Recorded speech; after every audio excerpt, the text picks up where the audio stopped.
Notre héroïne savait qu'elle avait eu trop de chance ces derniers temps. Les villageois se sont réveillés lorsqu'ils ont appris que le seigneur de la province allait leur rendre visite. Tout comme hier, la fille avait beaucoup de travail aujourd'hui.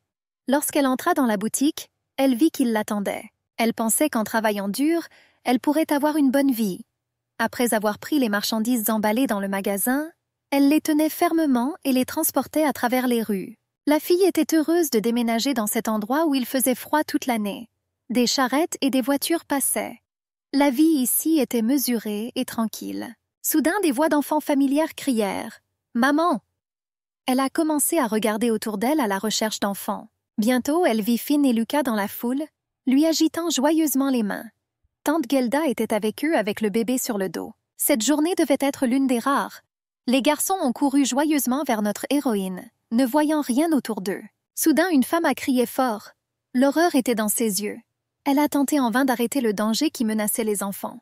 Le garçon courait sans rien voir autour de lui. Ici, il renverse un homme qui transportait des bûches. Le bois de chauffage vole bruyamment dans toutes les directions et tombe avec fracas. Le cheval qui attendait un cavalier a eu peur. Le noble animal se libéra des rênes et se cabra, fou de peur. Il y avait une menace venant de ses sabots. Notre héroïne a recouvert les deux garçons effrayés de son corps. Les enfants se sont blottis près de celle qu'ils appelaient mère depuis aussi longtemps qu'ils s'en souvenaient. La fille ne pouvait pas comprendre à quel moment tout s'était mal passé. Un instant plus tard, un homme vêtu d'un manteau et d'une armure se tenait au-dessus du corps du cheval avec une épée ensanglantée. Tout a probablement changé dans sa vie au moment où elle a rencontré cet homme. Blonde aux yeux clairs. Son visage et son armure étaient tachés de sang de cheval. Notre héroïne bégayait et le remerciait de l'avoir sauvée.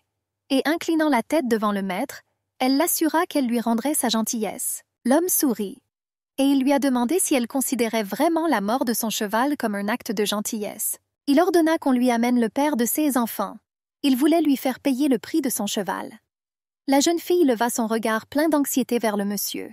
Elle commença à assurer qu'à défaut, elle était elle-même prête à payer. Mais l'interlocuteur pensait que la femme ne serait pas en mesure de rembourser un tel prix. Maintenant, après un certain temps, la jeune fille se demanda si, à ce moment-là, elle n'avait pas éveillé l'intérêt du monsieur. Mais elle a ensuite assuré qu'elle ferait tout ce qui était en son pouvoir pour rembourser. Les yeux du sauveur brillèrent, et il lui ordonna de venir le voir au château de Voldor cette nuit-là. Le soir, notre héroïne a mis les enfants au lit. Tante Gelda a dit qu'elle avait élevé la fille comme sa propre fille, et elle m'a interdit d'aller Dieu sait où, considérant cela comme de la folie. Elle essuya les larmes du visage de la femme plus âgée. Et elle a assuré que c'était le prix qu'elle devait payer pour la vie de ses enfants. Et il n'y avait pas d'autre moyen de rembourser cette dette. L'héroïne de notre histoire vivait à Genève, située à la frontière de l'Empire Ringer. La charrette était tirée le long d'une route forestière, accompagnée par une paire de chevaliers. À cette époque, la jeune fille se dirigeait vers le domaine de Lord Geneva, au château du marquis de Morenetza, Voldor, le petit-fils du brave Lion Rouge qui était le héros qui a fondé l'Empire Ringer, Bolt Morinhates, et comme pour prouver ses origines, il a lui-même remporté de nombreuses victoires militaires et était vénéré comme la réincarnation d'un lion. Mais tous les aristocrates étaient, bien sûr, les mêmes. Bientôt, la jeune fille vit un château solitaire, dont les fenêtres étaient douillettes et brillaient d'une douce lumière. Le majordome entra pour faire son rapport au monsieur. Inclinant la tête, il transmettit les paroles de la veuve selon lesquelles elle était presque prête. Bientôt, la porte s'ouvrit en grinçant. La jeune femme aux cheveux détachés se tenait debout, vêtue seulement d'une robe, timide et tremblante de tous ses membres. Le propriétaire du domaine lui a demandé pourquoi elle tremblait autant. Il fut surpris que la promesse ait été faite avec autant d'assurance. Mais il s'est avéré qu'elle ne s'attendait pas à quelque chose de tel. Le monsieur s'est approché de la fille. Elle détourna la tête et assura qu'elle tremblait de froid. Le jeune homme jeta une cape, prise de ses propres épaules, sur les épaules de l'invité. Il a conclu d'après la voix que c'était la même femme du marché qui se trouvait devant lui. Et il était surpris qu'elle, connaissant sa personnalité, se comporte de cette façon. La jeune femme était timide mais ne baissait pas les yeux. Notre héroïne a dit qu'elle savait qui était ce monsieur. Avant elle se trouvait le seigneur Genève, marquis de Morenheitz. Le monsieur fut étonné du courage de la jeune fille qui sauta sous un cheval furieux pour sauver les enfants. Et connaissant sa personnalité, elle a promis de tout faire. Avec un rire moqueur, le marquis parlait du grand amour maternel. La fille n'a pas répondu à cela, mais après une pause, elle m'a regardé droit dans les yeux. Et elle lui a assuré que même s'il avait été quelqu'un d'autre, Elle aurait quand même fait cette promesse. À quiconque voudrait sauver ses enfants. Le marquis tressaillit à ces mots et son visage changea. C'était comme si un frisson le parcourait. L'homme a dit que dans ce cas, elle savait ce qu'elle devait faire en tant que femme qui entrait dans la chambre d'un homme habillé comme ça. Morenheitz a suggéré à la jeune fille de partir si elle avait peur. Mais elle, serrant le manteau contre sa poitrine, déclara sa détermination à rembourser sa dette. Bientôt, la cape chaude tomba au sol avec un bruissement. Le monsieur poussa l'invité timide sur le lit, et il s'est déclaré prêt à commencer. Tôt le matin, notre héroïne a vu au loin des montagnes enneigées à travers la fenêtre. De légers flocons de neige volaient, emportés par le vent. Le marquis demanda si la jeune fille s'était réveillée, et je voulais obtenir d'elle une réponse intelligible. Et il a demandé comment il avait pu devenir le premier homme avec qui Claire a passé la nuit. Morenheitz prit la fille par le menton et la regarda dans les yeux. Il était envahi par des doutes quant à savoir si quelqu'un l'avait embauché pour se rapprocher délibérément de lui. Mais la jeune femme resta silencieuse.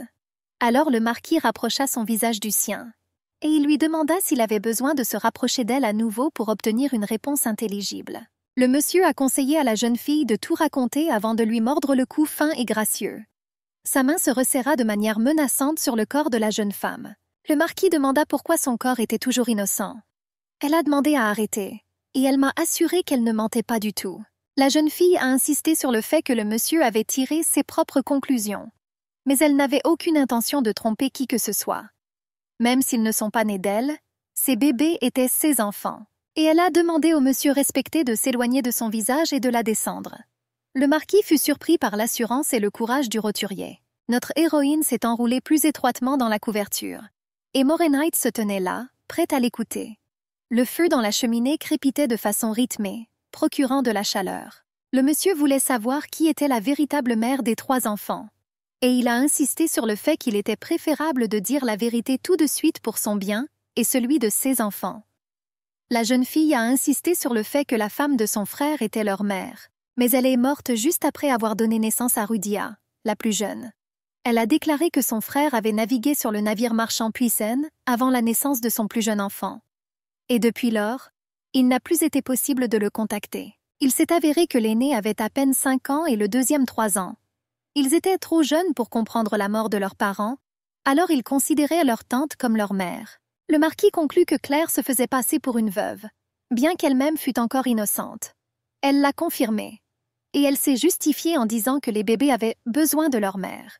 La fille enroula sa robe plus étroitement autour d'elle et serra son poing. Elle a assuré que c'était plus sûr pour elle de cette façon. Morenheitz regarda son invité pensivement. Il s'est rendu compte que la jeune femme devrait effectivement travailler. Après tout, elle ne savait même pas si son frère était en vie. Et peut-être était-il plus facile pour la jeune fille de prétendre être veuve que d'être célibataire. Après tout, les hommes pourraient commencer à la chasser. Se penchant vers Claire, le marquis lui assura qu'il avait entendu tout ce qu'il voulait. Elle voulait donc retourner à ses affaires. La fille lui a demandé ce qu'il voulait dire par là. Le marquis a rappelé que Claire avait précédemment assuré qu'elle entrerait dans la chambre de n'importe qui si nécessaire. Soutenant l'invité, le monsieur l'a allongée sur le dos. L'homme a mordu la fille à l'épaule. Et il lui ordonna de se rappeler que ce n'était personne avec elle cette nuit-là, mais Bolt Morenheitz. Le feu crépitait joyeusement dans la cheminée. La chaleur se répandit dans toute la chambre du marquis. À ce moment-là, Morenheitz lui-même ôta sa douce robe et s'habilla de vêtements de tous les jours. La fille tira la couverture plus haut sur elle. Le marquis boutonna son col. Il a appelé Claire. La fille s'est excusée d'avoir perturbé le repos du maître, et elle a demandé la permission de partir immédiatement. Le monsieur répondit sans se retourner vers elle. Il a déclaré qu'elle et sa famille devraient rester au château de Voldor jusqu'à ce que la neige sur la montagne fonde dans un an. Claire voltait comme un oiseau. Morenheitz a annoncé la décision de fixer un prix que la jeune fille devrait payer. Notre héroïne, tremblante, froissait le drap avec sa main.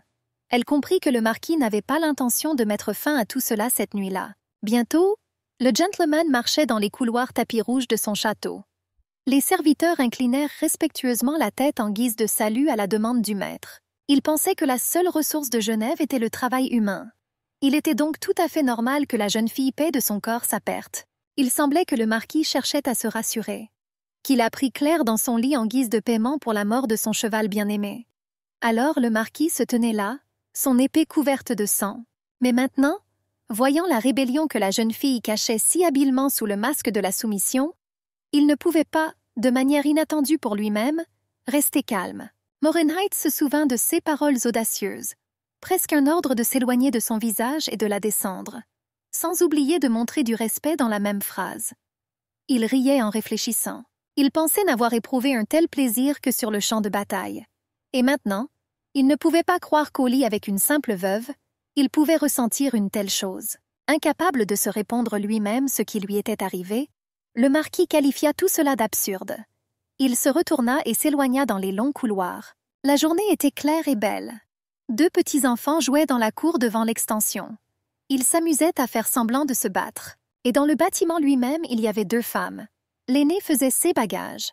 Claire était assise à côté du bébé emmailloté. Ils avaient beaucoup de choses à faire. Notre héroïne était assise avec une bouillotte pressée contre son ventre. Elle tendit la main vers la boîte contenant les objets, incapable de résister à l'envie de s'agiter également. Mais tante Gelda lui ordonna de ne pas bouger. Et elle dit à la fille de s'asseoir tranquillement sans retirer la chaleur de son ventre. Elle a assuré qu'elle allait bien. Mais la femme, sage depuis des années, n'y croyait pas. Qu'un ours a passé la nuit avec une fille faible, et elle le maudit, qu'il réalise toute la beauté de Claire. La tante en sanglots lui ordonna d'être une bonne fille. « Repose-toi et ne la contrarie pas. » Claire croyait qu'il vivrait mieux là-bas qu'ici de toute façon.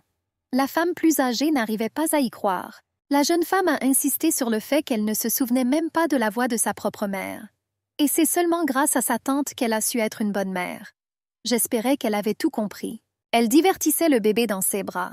Et elle était sûre que le marquis ne laisserait pas mourir de faim la jeune fille avec laquelle il avait passé la nuit précédente.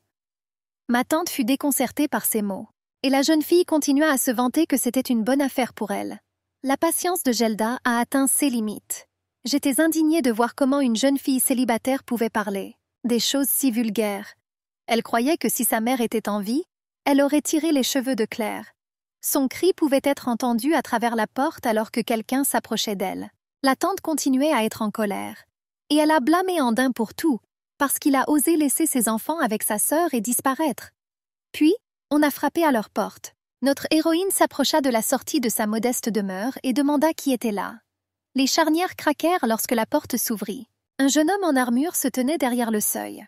Il s'est présenté comme chevalier de l'ordre teutonique. Et son nom était Julian Crom. Il assura qu'il était arrivé sur ordre du marquis de Morenhuit. Et il a été chargé d'escorter Lady Claire jusqu'au château du maître. Les habitants ne pouvaient pas croire qu'un chevalier teutonique de l'ordre était venu jusqu'ici pour escorter la veuve. Il s'est avéré que les rumeurs étaient vraies. Une voiture d'apparence simple roulait le long d'un chemin forestier. Les nobles animaux tirèrent rapidement le harnais, poussés par les cris du cocher. Notre héroïne jetait de temps en temps un coup d'œil par la fenêtre pour admirer les paysages vacillants. Elle se sentit un peu malade et commença à avoir sommeil. Pour une raison quelconque, Claire était sûre que tout irait bien. Ses paupières s'alourdirent et la jeune fille tomba dans un sommeil léger. Bientôt le domaine du marquis apparut. La structure massive semblait majestueuse sur fond de montagnes enneigées. La voiture, accompagnée de chevaliers, s'arrêta non loin, atteignant presque l'entrée principale du château du marquis. La voiture s'est arrêtée près d'un petit bâtiment à 2 étages. Des montagnes majestueuses dominaient cet endroit chaleureux. Nos héros, un à un, sont sortis de la voiture. Finn était ravie d'être libre. La tante a commencé à réprimander le garçon. Claire regarda autour d'elle. Elle couvrit son visage avec sa main. Un rayon de soleil brillant a frappé mes yeux. Tante Gelda a continué à gronder le agité. La fille admirait les environs. À proximité, sur une colline, elle aperçut le majestueux château du marquis de Morenhuit. Lord Geneva était assis au bureau en chaîne de son bureau. Les rayons du soleil brillaient à travers les fenêtres. Un homme majestueux aux cheveux noirs se tenait devant le monsieur. Le brun posa sa main sur sa poitrine en signe de bienvenue. Il s'est présenté comme étant le comte Schweiwen. Il a admis avoir appris que le gentilhomme avait amené une femme à la tour de l'héritier. Le marquis se tendit. Le jeune noble regarda attentivement son adversaire. Le seigneur n'avait rien de plus à ajouter à ce que son interlocuteur savait déjà. Schweiwen rapporte qu'après la mort de la mère du maître, Lady Oberta, cet endroit n'avait plus de propriétaire. Il a suggéré pour commencer de trouver quelqu'un pour ce poste. Peut-être que cela aurait été mieux ainsi. Le marquis se leva de son siège. Ses doigts s'enfoncèrent dans le dossier sculpté de la chaise. Les meubles ont répondu par un léger craquement de protestation. Il aimerait bien, mais... Les interlocuteurs se tenaient face à face. Lord Geneva demanda quel genre de femme, de l'avis du comte Schweiwen, pourrait répondre à ses exigences. L'empereur a travaillé jour et nuit pour obtenir un héritier. Un marquis doit-il prier pour avoir une princesse? Le comte tressaillit à ces mots. Le Brun exprima sa confiance qu'il n'était pas le seul à vouloir que le seigneur Genève devienne le souverain de cet empire. Le regard du marquis se figea, comme si le temps s'était arrêté. Le sens des paroles entendues à propos du dirigeant de l'empire pénétrait lentement dans la conscience. Il répéta les paroles du comte. Il y a une vingtaine d'années, lorsque le premier empereur Regan, qui avait unifié l'empire, est décédé, l'arène politique était divisée en 3 factions. La capitale de Alpen, où vivait l'empereur Kilverich, le duché de Puisaye sous le règne de son frère, l'archiduc Edwin, et le marquisat de Genève, dirigé par l'ami de Regan, Nürnberg-Mohrenheitz. Le comte leva les mains. Il a honnêtement admis que l'empereur et l'archiduc actuel étaient incapables de gouverner l'empire. Le marquis réfléchit. Eh bien, cela avait du sens. Après tout, ces 2 hommes titrés ont même renvoyé leur jeune sœur, parce qu'ils se sentaient menacés par elle. En l'absence de la princesse, les seuls héritiers de Ringen étaient l'empereur, l'archiduc et la fille unique de l'archiduc, Lady Brodie. L'atmosphère au bureau devenait tendue. Le comte exprima ses pensées selon lesquelles l'empire était au bord de l'effondrement. Il ne pouvait plus compter sur Kilverich et Edwin. Un lourd silence plana dans l'air tandis que le marquis interrompait la parole de son interlocuteur d'un cri autoritaire. Il regarda attentivement le comte Schweiwen et fit remarquer que si tel était son véritable désir, il devrait être prudent avec ses paroles. La brune toussa dans son poing et s'excusa. Il hocha la tête en signe d'accord. Le marquis regarda par la fenêtre. Le comte rappela qu'il restait très peu de temps avant le départ du seigneur pour Puisaye. Et ainsi, comme un serviteur fidèle, il montra de l'impatience. L'homme croyait que Lord Geneva était au courant des intentions de l'archiduc d'organiser des fiançailles avec Lady Brodie cette fois-ci. Parce que jusqu'à ce que cela arrive, le marquis continuait à regarder par la fenêtre en silence. En bas, il vit une voiture passer sur le chemin de gravier. Il rigola tout seul.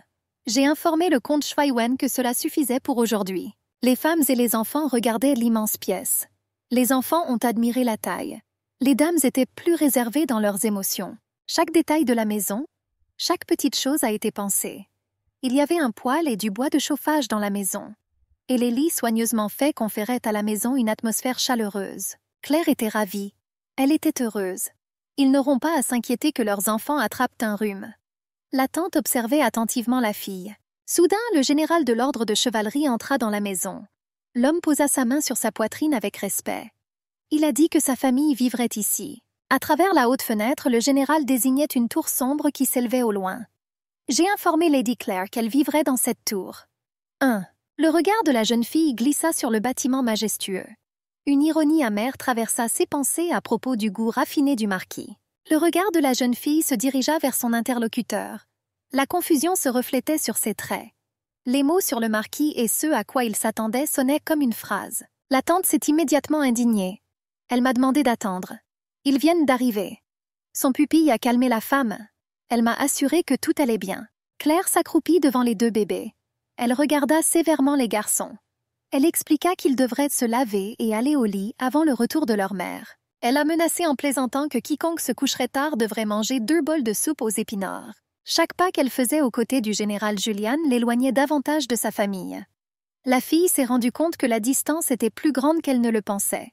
Il sera plus difficile de s'échapper. Les lourdes portes du portail s'ouvrirent avec un long grincement. La cheminée froide et le mobilier négligé créaient une atmosphère oppressante d'abandon.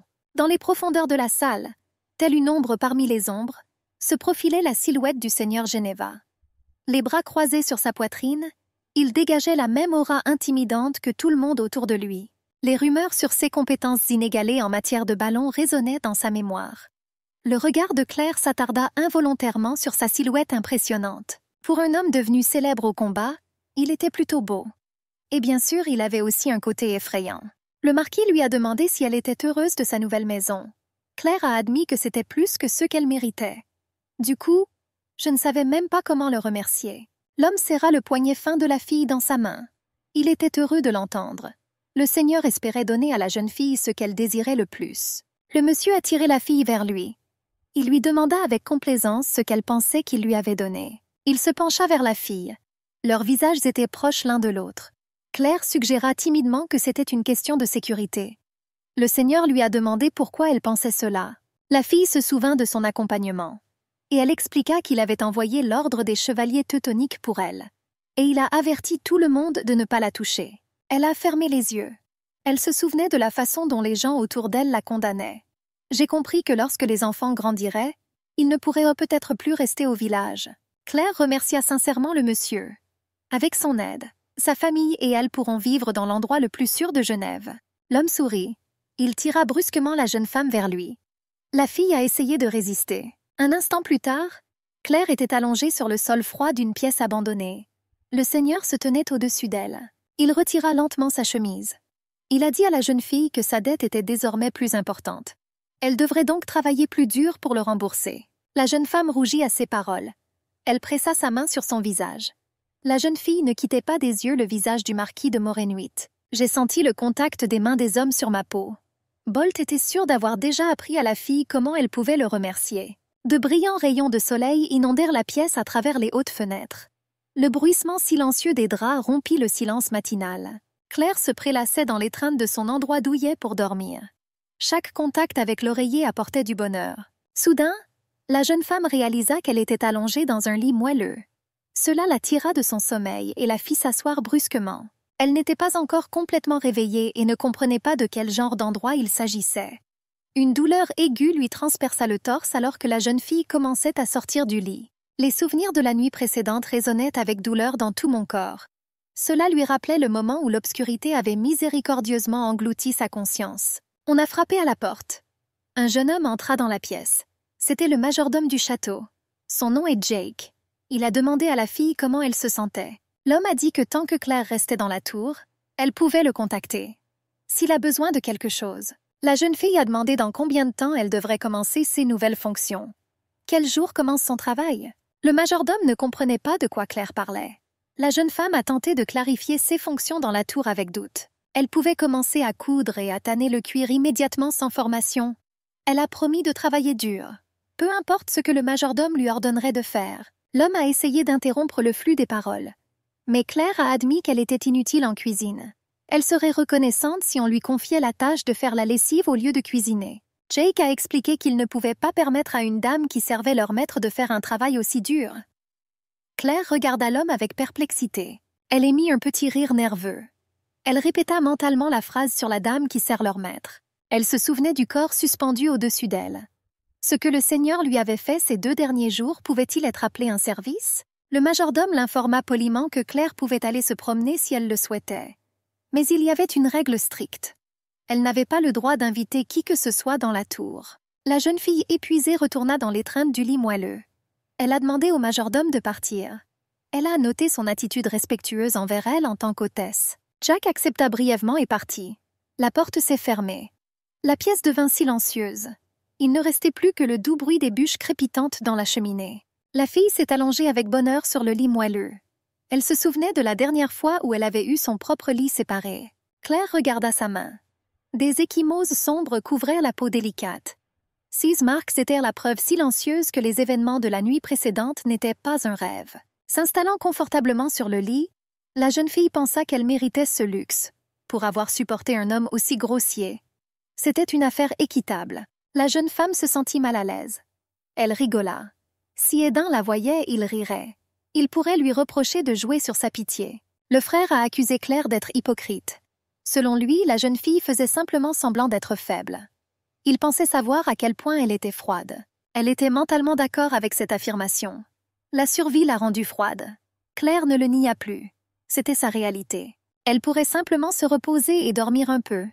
Pour la première fois depuis longtemps, la jeune fille avait une telle opportunité. Et plus tard, il passera du temps avec les enfants. Les yeux de Claire se réchauffèrent à l'idée de joie simple. Partager de délicieux plats avec les enfants étaient ceux dont elle rêvait à ce moment-là. La jeune femme finit par sombrer dans un profond sommeil, serrant dans ses bras un oreiller moelleux. Sa respiration est devenue régulière et calme. Un léger sourire apparut sur ses lèvres. La porte se referma derrière Jake avec un léger clic.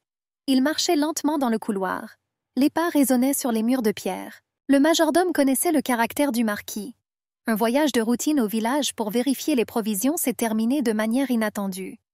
Le seigneur revint couvert de sang. Jake est sorti pour rencontrer le maître. Le marquis et ses chevaliers discutaient des actions d'une femme courageuse. Son jet désespéré sous les sabots du cheval a étonné tout le monde. Le marquis avait l'intention d'aller au sauna.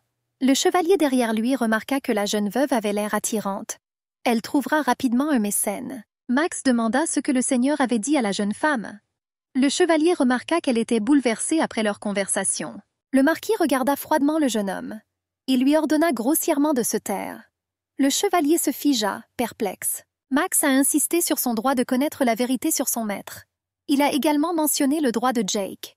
Le majordome a demandé à ne pas l'impliquer dans cette affaire. Jake leur a appris comment attirer une femme. La jambe blindée s'est écrasée sur une chair sans défense. Le coup porté au membre fit chanceler le chevalier. Une douleur aiguë traversa la jambe de Max.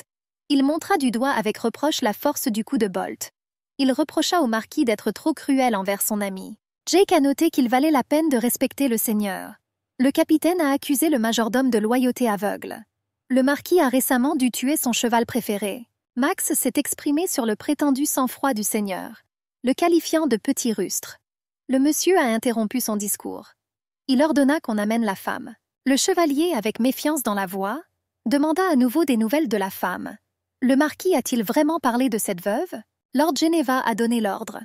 Le majordome s'inclina, acceptant l'ordre d'escorter l'invité jusqu'aux appartements du maître. L'homme réfléchissait. Bolt n'a pas simplement amené une femme au château, mais il l'a également installée dans la tour de l'héritier. L'homme a remarqué qu'il y avait quelque chose d'extraordinaire chez la jeune femme. Le roturier combinait un calme inhabituel et une élégance naturelle. Une haute tour de pierre s'élevait sur fond de montagnes enneigées.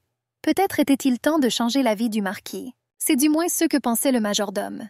Les doutes ne lui laissaient pas de répit, le forçant à revenir encore et encore à ses pensées sur l'invité mystérieux. À partir de ce jour, le seigneur ne visita plus jamais la tour. Claire s'est tournée vers le majordome pour obtenir de l'aide. Elle voulait travailler au château. L'homme a insisté sur le fait qu'une dame qui servait son maître ne devait pas faire de sale travail. Claire était désespérée. Elle a admis que, apparemment, le monsieur l'avait oubliée. Il ne devrait donc pas y avoir de problème. Les serviteurs chuchotaient à proximité. On aurait dit que la jeune fille avait été abandonnée. Il y eut des rires dans le dos de Claire. La femme a 3 enfants, mais elle ne sait toujours pas comment séduire un homme. Et elle n'est pas aussi belle que les rumeurs le disent. Claire a admis qu'elle avait une dette envers le marquis. 10 jours d'oisiveté lui pesaient. Le majordome a de nouveau posé des questions sur la dette avec surprise. Elle annonça qu'au lit, le marquis avait mis à prix la vie de ses enfants. Maintenant, il ne lui rendait plus visite. Et la femme doit trouver un autre moyen de le remercier. La fille se dirigea vers l'endroit où il séchait le linge de lit aujourd'hui. Le majordome a demandé à Lady Claire d'attendre. La jeune femme a avoué que le seigneur ne lui avait pas donné de travail et l'avait ignorée. Le majordome n'aurait pas dû l'appeler « dame ». Jake se sentit mal à l'aise à ces mots. Il a essayé de distraire la fille. Elle peut se tourner vers lui pour toute aide. Et les serviteurs prendront soin d'elle. Claire a réitéré sa demande d'emploi. Les Genevois croyaient que toutes les dettes devaient être payées. Et même si la fille n'était pas d'ici, elle le savait. Le marquis a aidé sa famille. Si elle ne fait rien, il pourrait soudainement les chasser avant l'arrivée du printemps. La fille ne pouvait pas laisser cela arriver. Claire marchait obstinément sur le chemin. Le majordome a essayé d'arrêter la fille. Elle n'allait même pas dans la bonne direction. Il y eut un bruit de sabots derrière eux. Un cavalier à cheval s'est approché d'eux. Il a demandé à l'homme d'arrêter et d'arrêter d'appeler la fille par son nom.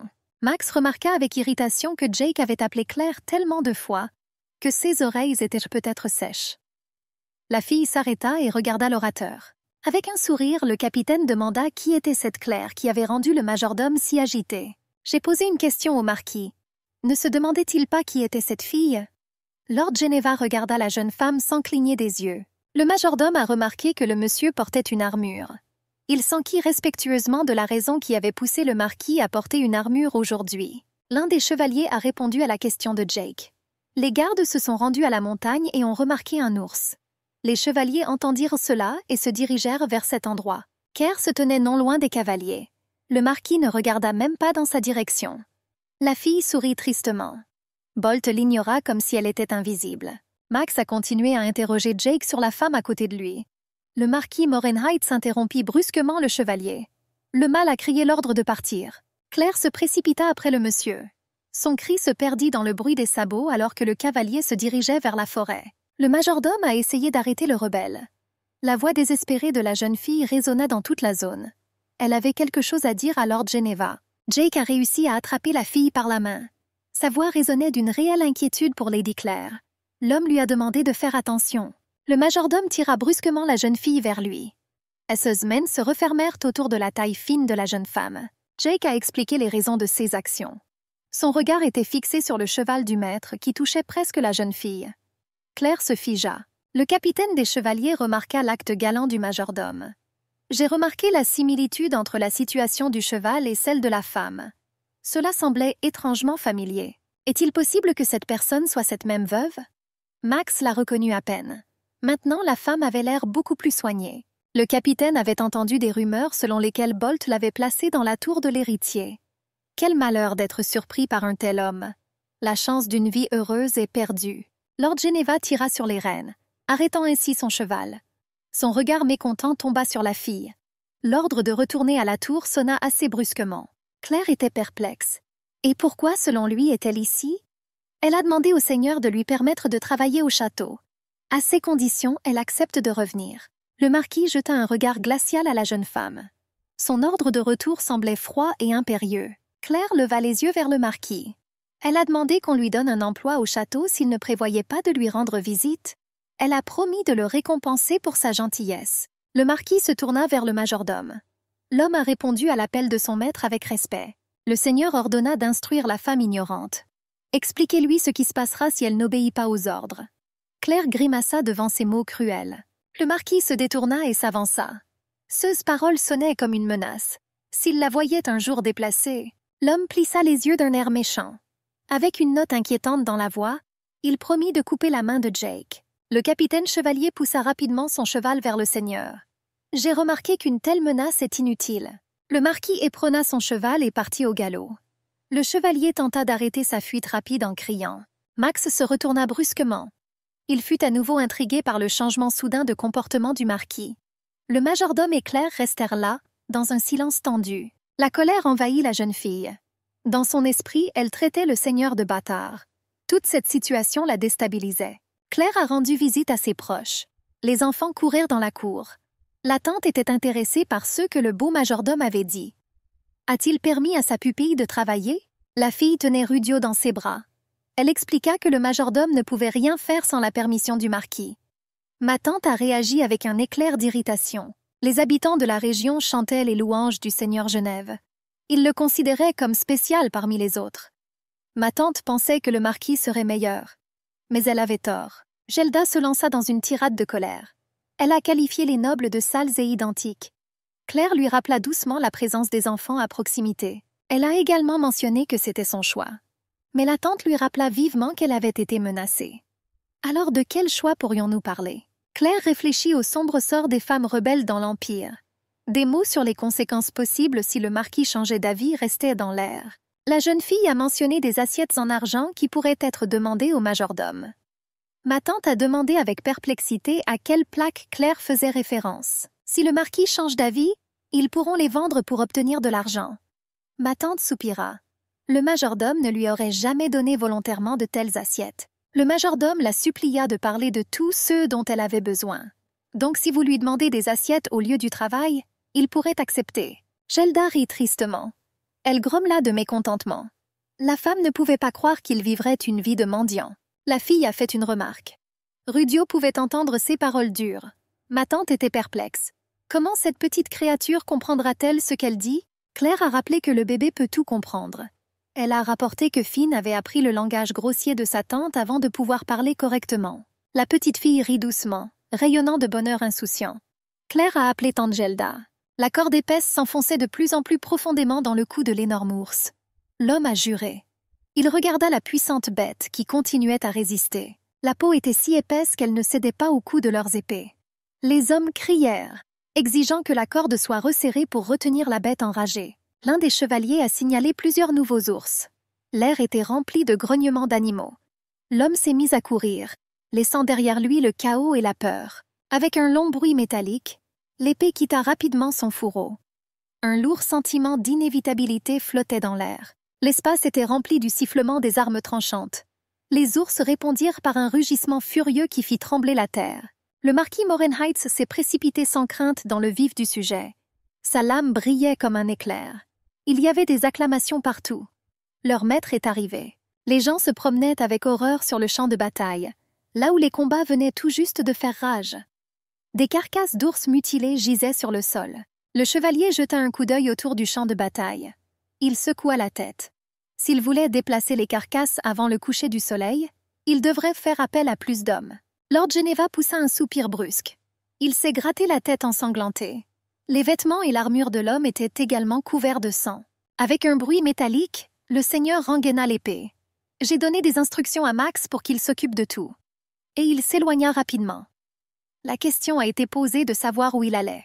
Le marquis interrompit brusquement le chevalier en lui disant que cela ne le regardait pas.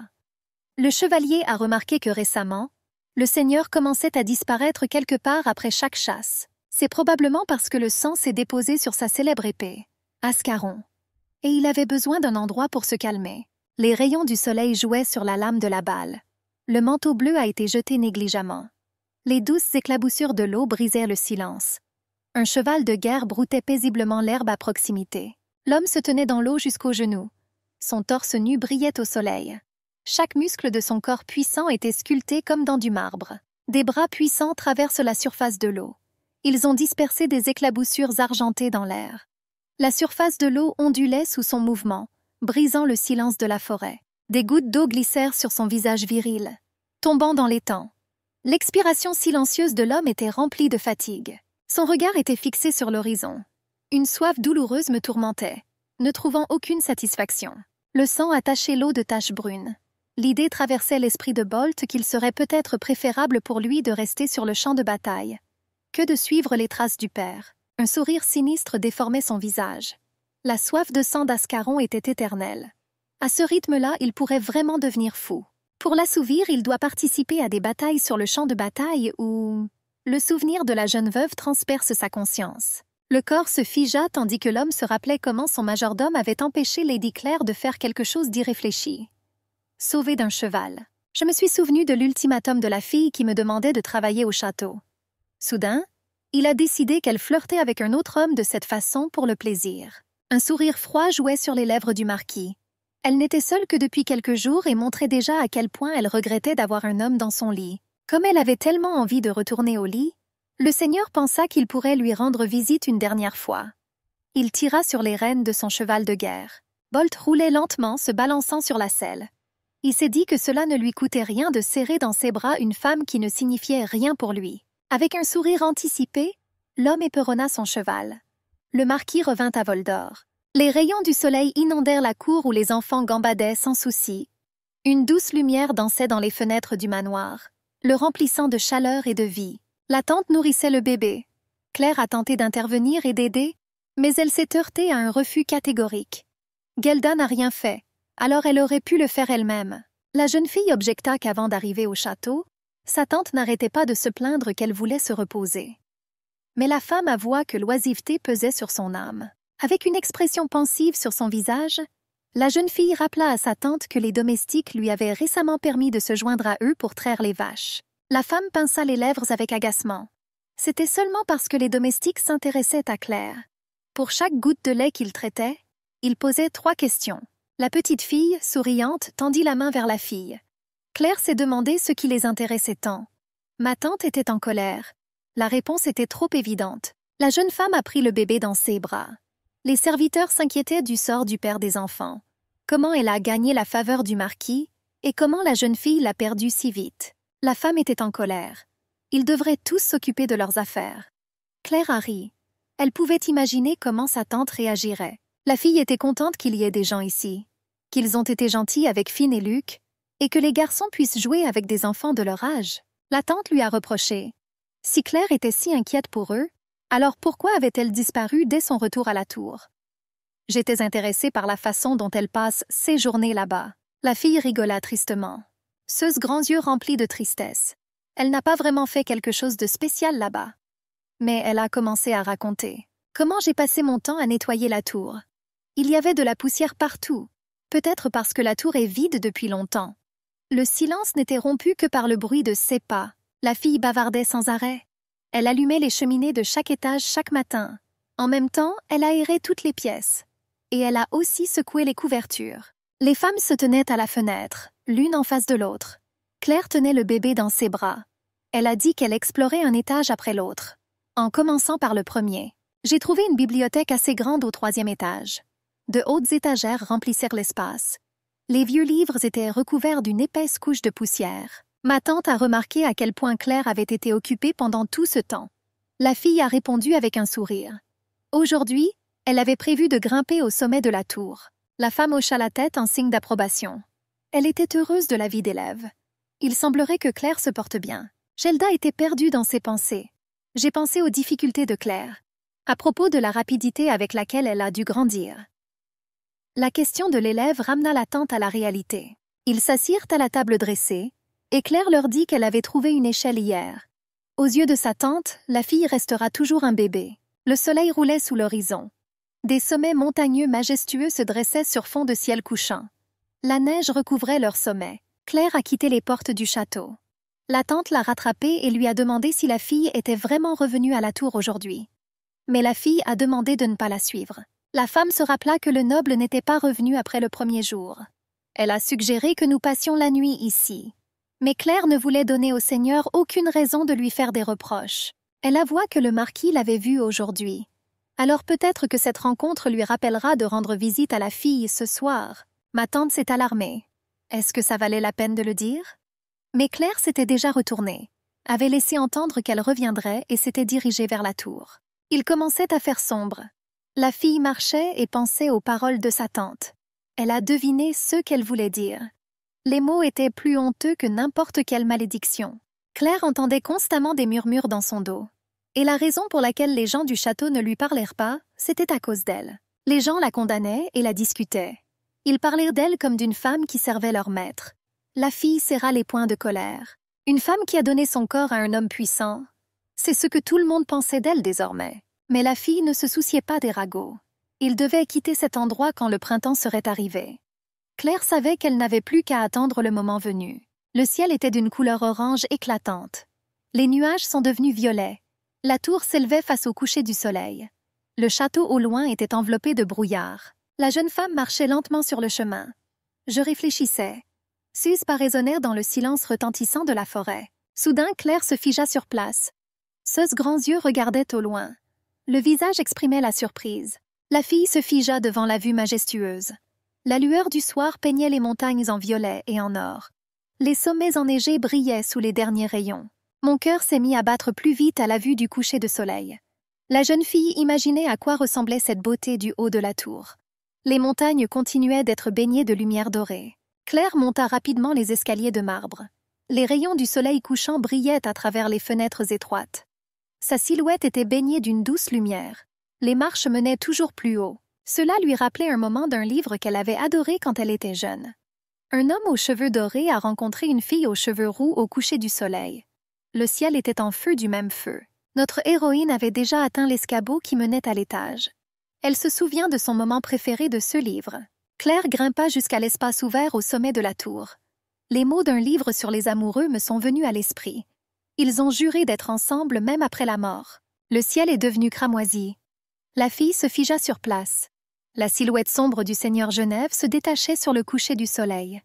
Un silence lugubre planait dans l'air. L'homme resta silencieux. Claire ne comprenait pas la raison de sa présence. Les pensées étaient confuses dans sa tête. Des pensées sur la raison de sa visite lui traversèrent l'esprit.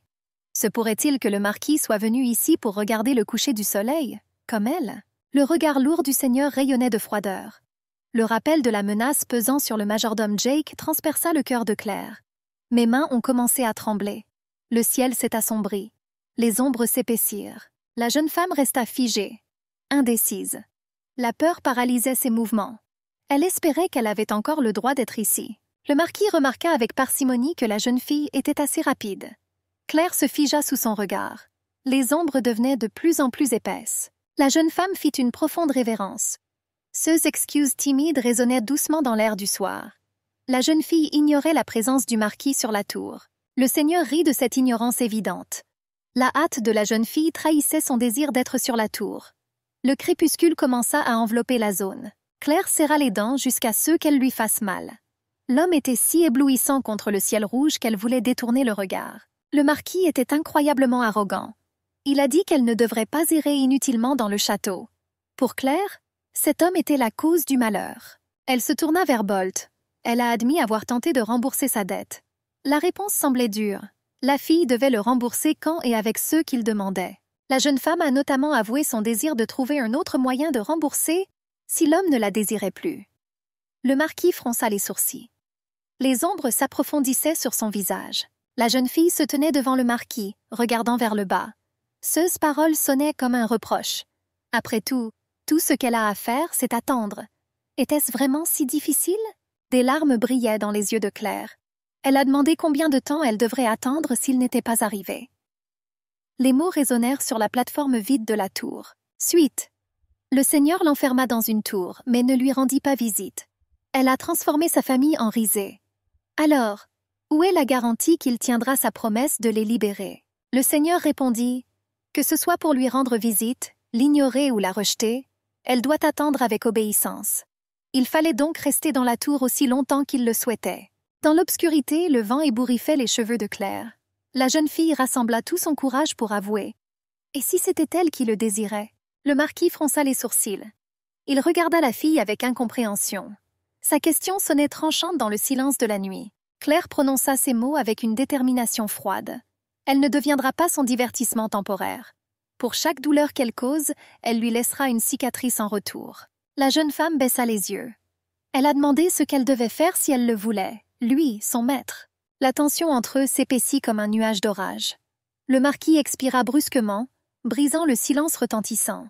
Les mots selon lesquels la jeune femme avait besoin d'un homme pour réchauffer son lit ont rendu la fille tendue. Claire a essayé de cacher ses vrais sentiments. Un sourire froid ne quittait jamais le visage du marquis.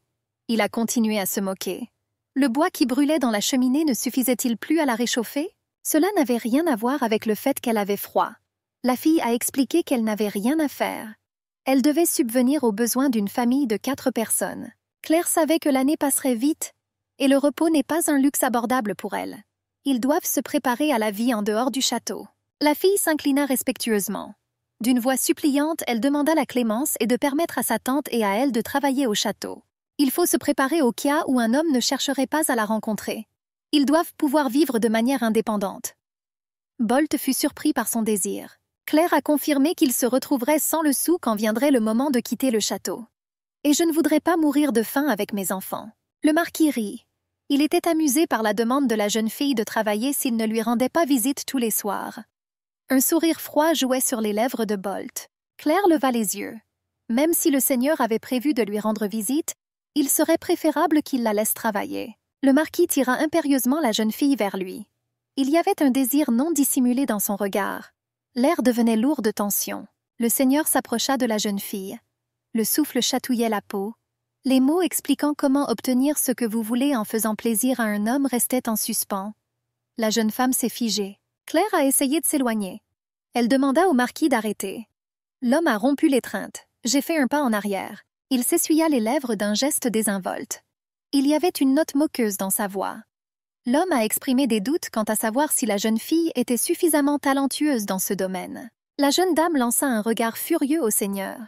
Le marquis demanda si sa mère n'avait pas appris à la jeune fille ce qu'elle devait faire si elle voulait obtenir quelque chose d'un homme. Claire dit avec tristesse dans la voix qu'elle n'avait jamais entendu quelque chose de pareil de la part de sa mère.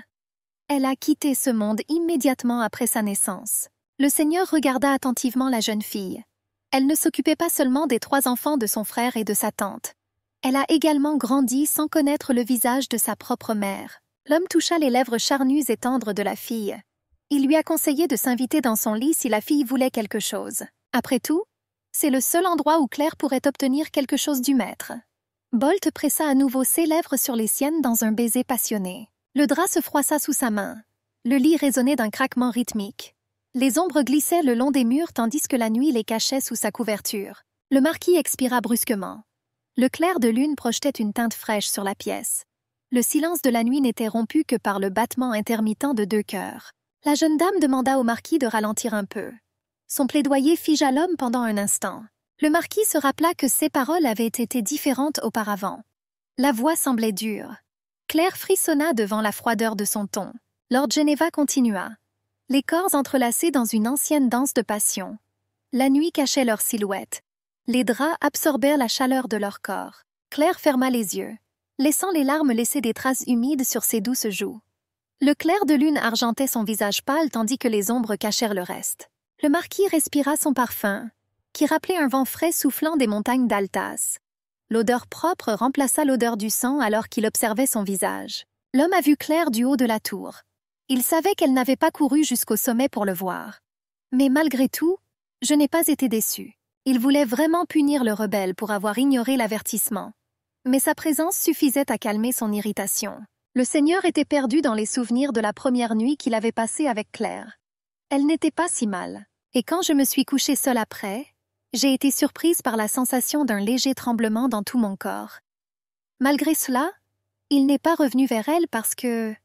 Eh bien, peut-être parce qu'il ne comprenait pas la raison pour laquelle il avait donné cette tour à la fille pour juste une nuit passée avec lui. Le noble gentilhomme regarda attentivement son partenaire. J'y ai réfléchi. Se pourrait-il que cette femme ne connaissait pas sa véritable situation? Il ne croyait pas que la fille s'inquiétait de son avenir après une nuit avec lui. Et même s'il ne lui avait plus jamais rendu visite, elle aurait reçu une compensation substantielle. L'homme se demandait si c'était de la naïveté de sa part quant à la structure du monde, ou si Claire essayait de le tromper. Les pensées tournèrent dans ma tête comme des corbeaux au-dessus d'un champ de bataille. L'obscurité de la pièce reflétait l'obscurité de son âme. Il observait la silhouette fragile de la jeune fille au clair de lune. Le marquis glissa soigneusement une mèche de cheveux indisciplinés derrière l'oreille de la jeune fille. Son nom s'échappa de ses lèvres. Le clair de lune argentait comme par magie tout ce qui l'entourait. Lord Geneva se rendit compte qu'il n'avait jamais éprouvé auparavant de sentiments, même pour des personnes nobles. Alors pourquoi l'a-t-il gardée, elle, une personne sans abri, à proximité? Il a admis que Claire continuait à le déranger. Le marquis couvrit les lèvres de la jeune fille avec les siennes, mettant toute sa passion dans le baiser. Les sommets des montagnes d'Alta se détachaient sur le ciel qui s'éclaircissait. La neige scintillait aux premiers rayons de l'aube, peignant les sommets d'un rose tendre. Le marquis boutonna sa chemise. Ce mouvement était confiant et précis. Claire dormait toujours dans le lit froissé. Ses cheveux étaient éparpillés sur les draps blancs. L'homme s'est figé lorsqu'il a entendu la porte grincer. Ses doigts s'arrêtèrent sur le dernier bouton tandis qu'il restait immobile dans le silence matinal. Le seigneur s'est retourné. Le majordome salua le monsieur avec une révérence respectueuse. Sa silhouette respirait le respect et la volonté de servir. Le marquis remarqua l'apparition précoce de Jake. Le majordome proposa d'escorter le seigneur jusqu'à son bureau. Les pas silencieux des deux hommes résonnaient sur les murs du couloir. La lumière du matin filtrait à travers les hautes fenêtres, projetant de longues ombres. Le seigneur examina attentivement le couloir tandis qu'il marchait. Tout autour donnait l'impression que la fille avait touché chaque recoin. Le marquis demanda avec joie. « N'était-ce pas incroyable ?» Le majordome observa avec étonnement le comportement inhabituel de son maître. Les derniers souvenirs du seigneur Genève de cette tour étaient emplis de l'odeur du sang. Il fit appel au majordome pour lui faire remarquer que tout avait changé. Jake a demandé si le seigneur voulait qu'il dise à Lady Claire d'arrêter de nettoyer la tour. Le marquis agita la main avec insouciance. C'était le choix de la fille. Le seigneur se tourna vers le majordome. Il donna des ordres concernant la tante de cette femme, lui demandant de trouver quelque chose à faire pour elle. Jake, ne comprenant pas le sens, demanda à nouveau avec confusion. Le jeune seigneur sourit. Il a célébré une nuit bien remplie. Son autosatisfaction se reflétait dans chacun de ses mouvements. Le majordome s'inclina, comprenant l'allusion du maître. Le marquis nota que dans un tel sia, il serait possible de rencontrer la jeune fille à mi-chemin une fois. L'étonnement du majordome ne connaissait pas de limite. Il s'est figé sur place. Au cours de toutes ces années de service, c'était la première fois que Jake voyait le maître écouter les supplications de quelqu'un. Le majordome se souvint de la douce Lady Claire. Est-il possible que cette fois-ci le marquis ait vraiment changé? Il y avait diverses décorations exquises sur la table. Ils occupaient presque toute la surface de travail. Les bords des pierres brillaient sous les rayons de lumière. Le marquis tourna les pages du livre avec irritation. Les bijoux le rendaient si malheureux qu'il exigeait que Jake les lui enlève. Le majordome croisa les bras. J'ai informé le monsieur de l'impossibilité d'exécuter la commande. Sa posture exprimait l'humilité et la fermeté. Le seigneur a essayé de lire les lignes du livre. Le rappel du majordome concernant le choix d'un cadeau pour l'archiduc lui causa une irritation sourde. Jake était perdu dans ses pensées sur ses devoirs. L'absence de la maîtresse du château se faisait particulièrement sentir dans ces moments de prise de décision. Le majordome montrait un élégant bracelet en velours écarlate. Le marquis nota qu'une chose aussi extraordinaire devait être du goût de l'archiduc. Lord Geneva tourna la page du livre. Il approuva le choix de la décoration et ordonna que le cadeau soit emballé. Le majordome répondit respectueusement par son consentement. Le serviteur attira l'attention de son maître sur les ornements suivants qui se trouvèrent sur la table. Il les a préparés comme cadeaux pour Lady Brodie. Le marquis restait plongé dans sa lecture. Il n'a pas levé les yeux des pages. D'une voix indifférente, il conseilla au majordome de simplement choisir un cheval. L'homme se figea de surprise. La question d'un cheval en cadeau restait en suspens. Le marquis leva les yeux de son livre et conseilla à Jake d'en choisir un obéissant, mais joueur. Le serviteur était perplexe. Son maître voulait-il vraiment envoyer un cheval au lieu de bijoux à la seule princesse de l'Empire? Qu'avait-il en tête? La voix froide de Lord Geneva se fit entendre dans le bureau. Il ordonna au majordome d'emballer et d'envoyer également tous les autres bijoux, pour ne plus jamais les revoir. La boîte à bijoux se referma avec un léger clic. Le majordome s'inclina respectueusement devant le maître. « J'allais emporter le coffre. » Le marquis leva les yeux de son livre et cria à Jake d'arrêter. Son regard fut attiré par le magnifique collier. Il a exigé que cette décoration soit laissée sur son bureau. Les facettes du collier exquis en pierres précieuses scintillaient et scintillaient sous les rayons de lumière. Le majordome était confus. Son visage exprimait l'incompréhension. Puis la prise de conscience est venue. Il hocha la tête en signe de soulagement. Le marquis continua d'étudier les pages du livre. Jake était surpris. Après tout, le monsieur ne montrait aucun intérêt pour la décoration. Pourquoi a-t-il choisi celui-ci en particulier? Tout cela semblait étrange même lorsque le maître ordonnait de trouver du travail pour la famille de cette fille. Quelque chose d'inhabituel est arrivé au marquis ces derniers temps. L'homme s'est figé près de la table. Il tenait le coffre à bijoux dans ses mains et réfléchissait.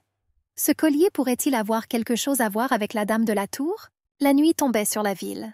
La fille se tenait devant l'ouverture voûtée. Sa silhouette était visible dans le verre transparent des fenêtres. Claire monta les escaliers de marbre. La flamme de la bougie tremblait dans sa main. Le jour disparaissait lentement à l'extérieur des fenêtres. La lumière projetait d'étranges ombres sur les murs de briques. La fille sourit. Tante Gelda avait l'air si inquiète. Claire n'arrivait pas à croire que sa tante avait obtenu un emploi. Pour être honnête, la fille ne s'attendait pas à ça. Ma tante a montré des tissus. J'étais sincèrement heureux. Elle avait le droit de coudre pour le château. Ou peut-être que c'était juste sa conviction maladroite qui fonctionnait. Soit le marquis avait prévu de faire les choses ainsi dès le départ. Bien sûr, elle n'a pas encore eu personnellement la possibilité de faire quoi que ce soit. Mais le seigneur admit que sa présence dans la tour serait utile. Et c'est déjà bien. Les pas de la jeune fille résonnaient bruyamment dans le silence du couloir. Il ne semblait pas que le marquis veuille retirer ses paroles. Du moins, c'est ce qu'il semblait à Claire. Elle marchait le long du couloir illuminé. Des vases de sol avec des fleurs créent une atmosphère chaleureuse. La fille a décidé de faire une pause pendant qu'elle en avait l'occasion. La vieille porte émit un léger grincement. Des ombres dansaient sur les murs. Claire se figea, écoutant le silence. La pièce spacieuse était plongée dans l'obscurité. La fille a décidé de rester ici, dans la bibliothèque au 3e étage. Les étagères atteignaient le plafond. L'odeur des vieux volumes remplissait l'air. La jeune femme alluma la lampe et la posa sur la table en frappant doucement. Des ombres dansaient sur les étagères. Claire tenait un livre dans ses mains. Il y avait plusieurs autres œuvres posées sur l'immense table. Le sol à motifs se perdait dans la semi-obscurité. Les cheveux scintillaient dans la faible lumière. La jeune fille remarqua avec joie que les livres ne sentaient plus l'humidité, grâce au fait qu'elle l'aérait ici chaque fois que le temps était ensoleillé, s'installant plus confortablement dans son fauteuil. Claire jeta une cape chaude sur ses épaules. La jeune femme a décidé de passer le reste de la soirée à lire un livre d'histoire. La fille s'est plongée dans la lecture. La flamme de la lampe projette des reflets doux, créant une atmosphère chaleureuse. Les histoires racontées dans les pages du livre ont pris vie. Le fondateur de l'Empire Ringen était Nicolas Ringen. Avec son ami Nurbeck, il a remporté de nombreuses victoires sur le champ de bataille et accompli de grandes actions. Il a également unifié le continent du Roman occidental en un seul empire. Un homme est tombé amoureux d'une femme mystérieuse, et il en fit son impératrice. Nicolas Ringen fut le favori du peuple de l'Empire jusqu'au dernier jour de sa vie. Claire était perdue dans le récit magique du vieux livre. Des chevaliers en armure lourde s'approchèrent du château. Le crépuscule enveloppait le chemin forestier. Les pas résonnèrent dans les arbres. Le brouillard rampait sur le sol. Le marquis leva les yeux et regarda au loin. L'une des fenêtres en lancette de la tour était éclairée. La nuit enveloppait tout autour d'ombre. Le silence fut rompu par un chevalier. Le capitaine remarqua que son ami et maître regardaient à nouveau l'endroit où le feu brûlait à travers la fenêtre. Le seigneur prit note de l'observation de son ami. Le devoir d'un chevalier teutonique est de maintenir l'ordre et de servir son seigneur en toutes choses. C'est ainsi que l'homme a expliqué son attention. Bolt a noté qu'il serait préférable de garder un œil sur les montagnes de La Paz pendant son absence. Certains monstres attendaient simplement le printemps, lorsque la neige fondrait. Le chevalier se figea.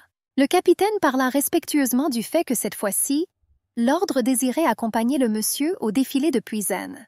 Le marquis gloussa. Il ne comprenait pas pourquoi cela était nécessaire.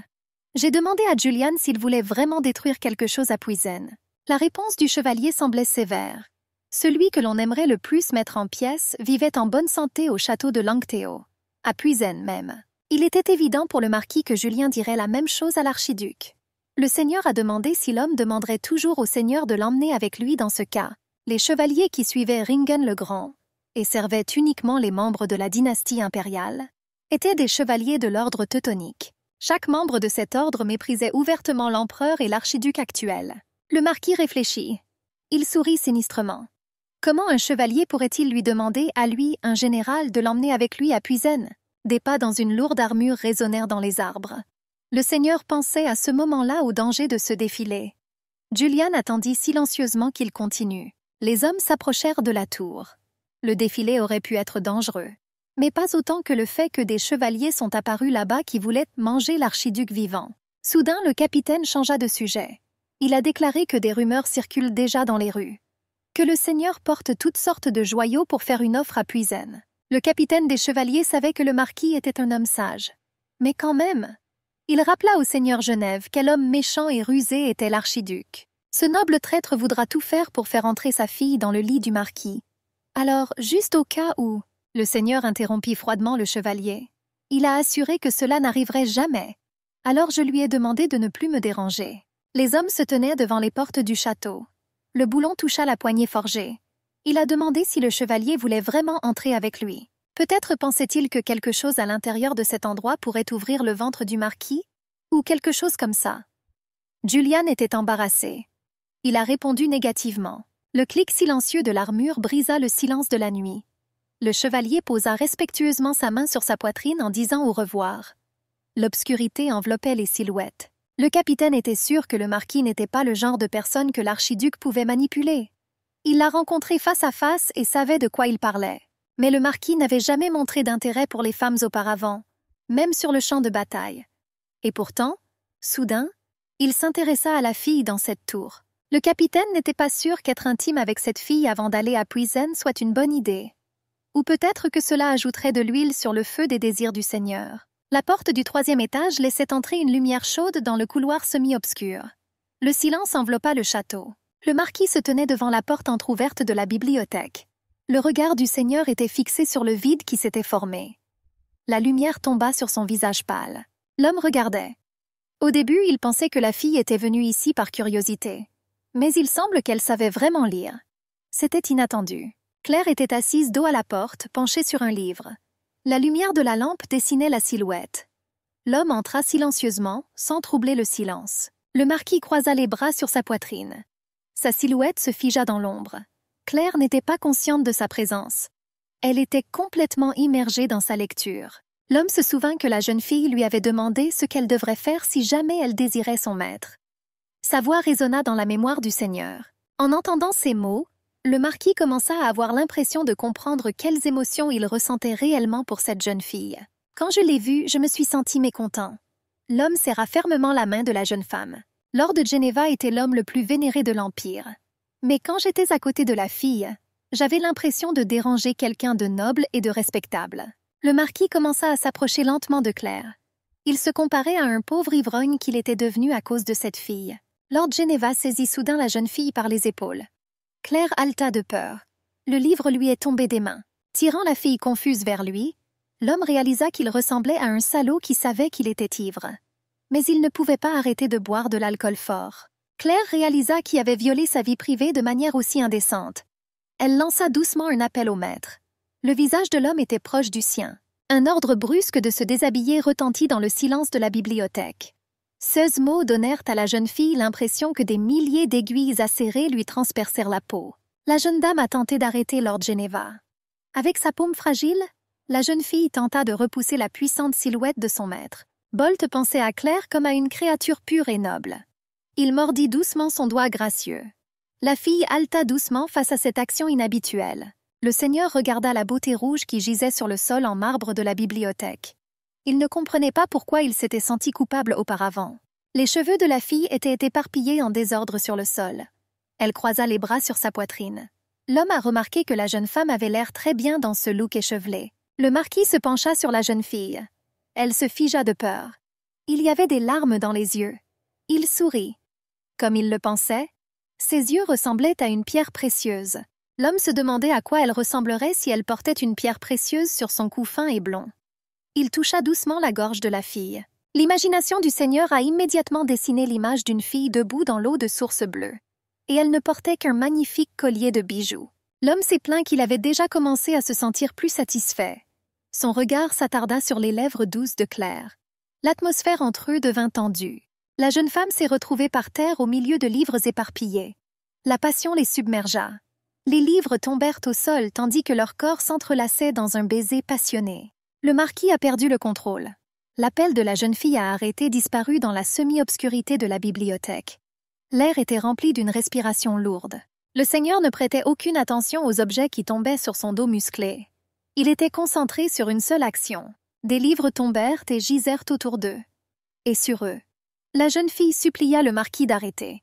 J'ai essayé d'attirer son attention sur les manuscrits qui tombaient. La jeune femme commença à se plaindre. Elle souffrait beaucoup. Des larmes coulaient de beaux yeux. Le marquis ne s'arrêta pas. Il tenait le visage de la fille dans ses mains avec autorité. J'ai continué à m'embrasser. Il m'a conseillé de simplement l'accepter. Des pas rapides se firent entendre dans le couloir. Le majordome était pressé.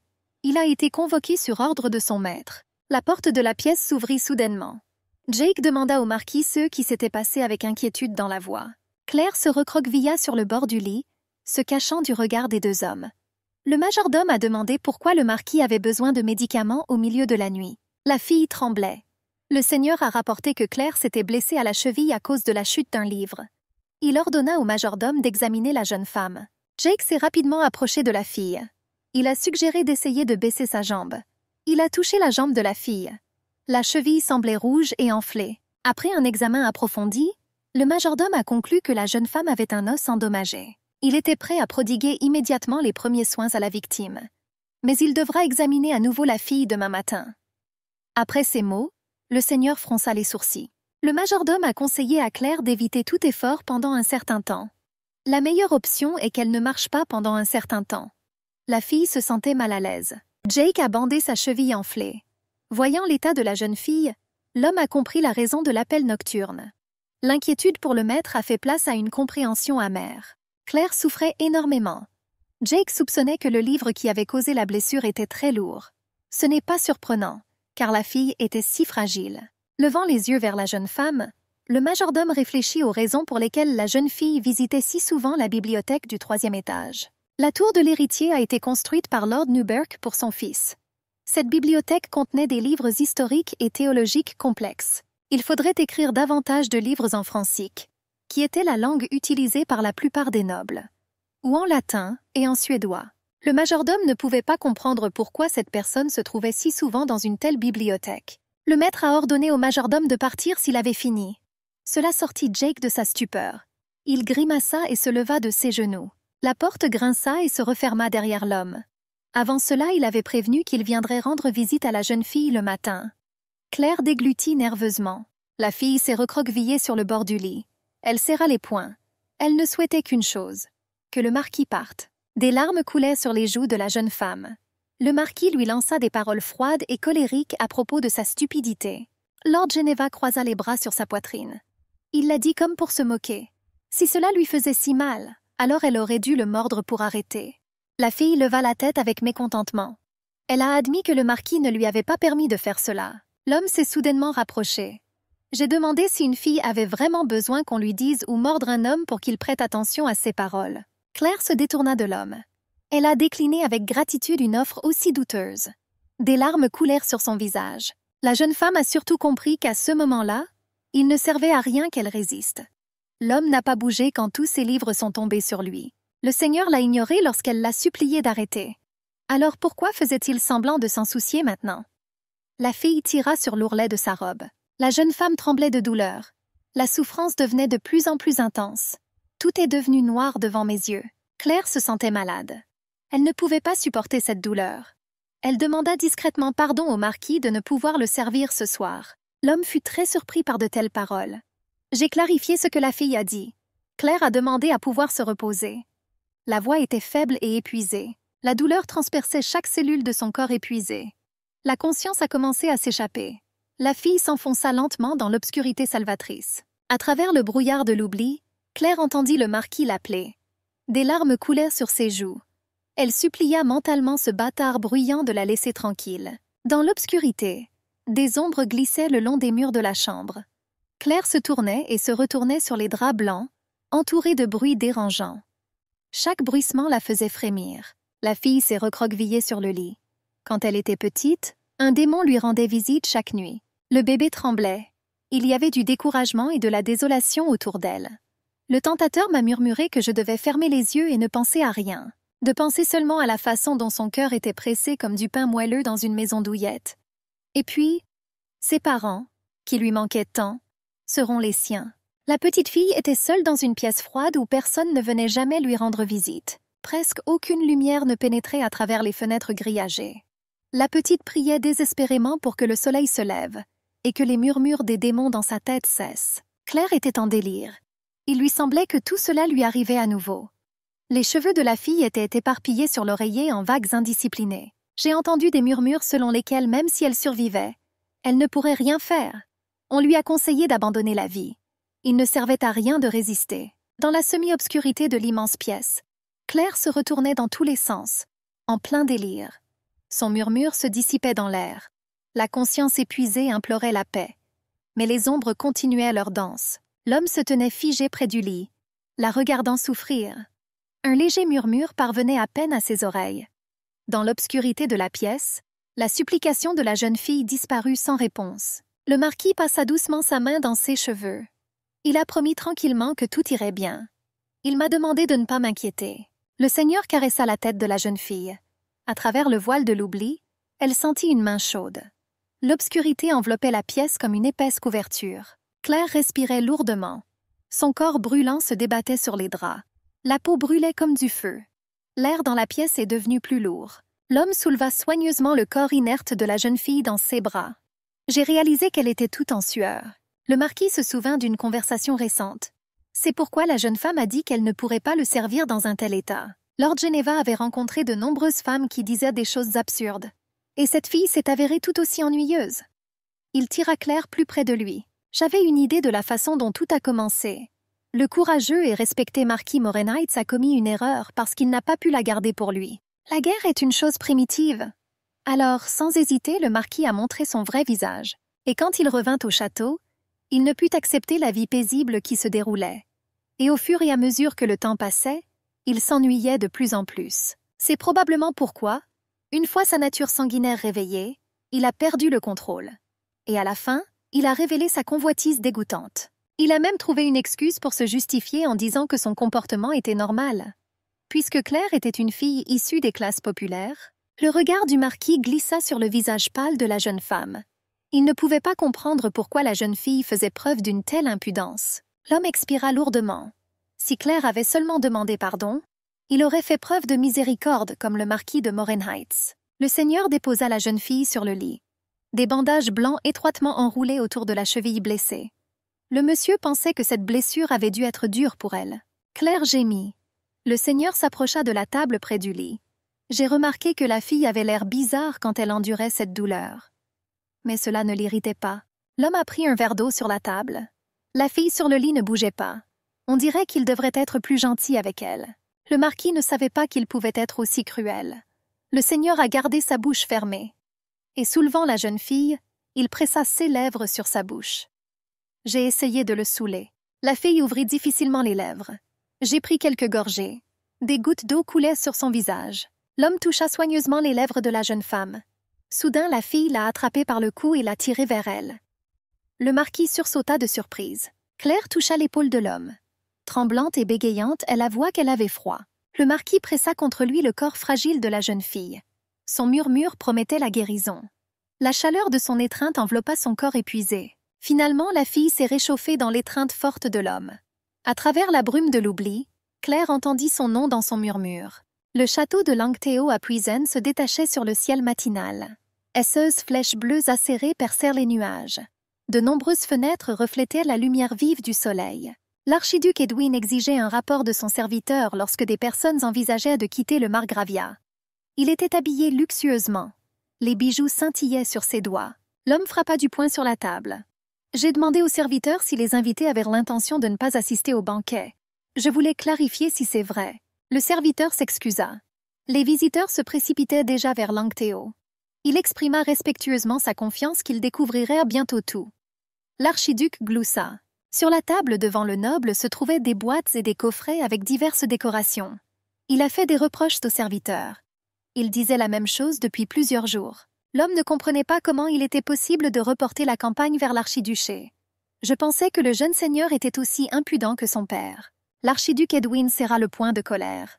C'est juste que s'il avait un fils, il n'aurait pas eu à s'humilier comme ça. Tout le monde a eu des fils facilement, alors pourquoi lui et son frère ont-ils eu autant de problèmes? Le serviteur déglutit nerveusement sous le regard lourd de son maître. Il a rappelé que son Altesse a une fille. Les hommes ont discuté des avantages d'avoir au moins une fille inutile par rapport au manque d'héritiers du frère. Mais à cause d'elle, il a dû franchir tous ces obstacles juste pour épouser le précieux fils de Martel. Le serviteur a souligné les avantages d'épouser le petit-fils de Nuberk. Il a évoqué la possibilité de régner non seulement sur cet empire, mais aussi sur d'autres royaumes voisins. L'archiduc rit tristement. Ces ennuis auraient pu être évités si Bolt n'avait pas reçu un titre aussi important des margraves. Le père d'Edwin était gentil avec tout le monde tout au long de sa vie. Avec tout le monde, bien sûr, sauf sa mère et eux, ses fils. L'empereur était un romantique désespéré. L'archiduc interrogea le serviteur au sujet de la fille du marquis. Il n'avait rien entendu parler du seigneur. J'avais peur que ce type soit impuissant, comme son frère. Le serviteur a mentionné une veuve dans la maison de Bolt. L'archiduc considérait cette personne comme un obstacle insignifiant au mariage avec Brody. Pourvu qu'il puisse avoir un enfant. Un frisson d'horreur parcourut le corps de l'archiduc. Il se souvint de la terrible malédiction. Ils ont menacé de détruire l'arbre généalogique. La vengeance a été promise même après la mort. Son Altesse était convaincue que Brody serait capable de séduire Lord Geneva elle-même. Après tout, sa fille était connue comme la plus grande beauté de l'Empire. La pluie et le vent faisaient rage à l'extérieur, enveloppant la tour d'un voile sombre. De lourdes gouttes de glace s'écrasaient contre les murs de pierre. Ils coulaient le long de l'ancienne maçonnerie.